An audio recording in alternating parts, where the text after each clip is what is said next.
Hello guys! For today's video ay magluluto tayo ng tortang dilis na napakasarap dito sa Abu Dhabi, UAE. At itry nyo ang tipid at masarap na recipe nito guys. Wala akong makitang ganito ganito kaliit sa mga market or sa mga supermarket. Kaya naman tuwang-tuwa ako na nakita ko siya sa may frozen area ng Manila Supermarket. At sobrang liit nga nito kaya naman gumamit ako ng maliit na strainer o salaan para naman hindi sila malaglag lahat habang hinuhugasan ko.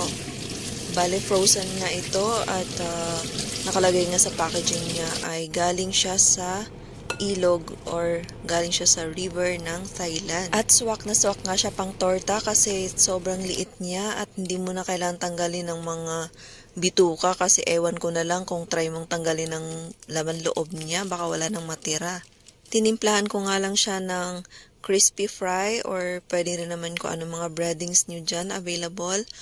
At nilagyan ko rin ng magic sarap. Masasabi ko nga isa sa mga tipid ulam ito guys kasi talagang marami kang gagawa sa ilang grams lang na ganito or isang pack ng maliit na isda na ito.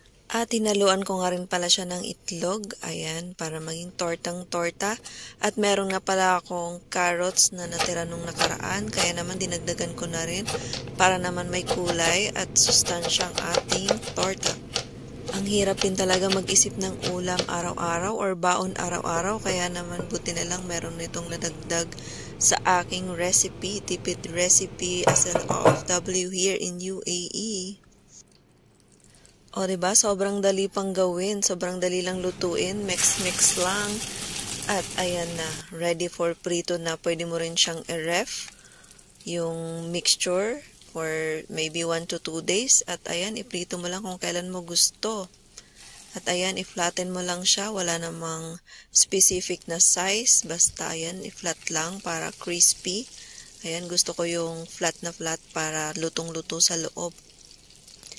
At nung maluto na nga ay syempre tinikman ko agad at ayan maliit nga pala yung sausawan ko kasi ready for baon na yan. Toyo with lemon na merong chili garlic kaya napakasarap ng sausawan. Sana nag-enjoy kayo sa video na to guys at sana nagustuhan nyo ang aking recipe, tipid ulam recipe as an OFW dito sa UAE. Thank you so much for watching. Please heart, comments, and follow my FB page, Chaan Vlogs page, and also my YouTube channel, Chaan Vlogs. At shout out nga pala kay Elabon at Aga Cesar Vlogs. Kain po tayo. Bye!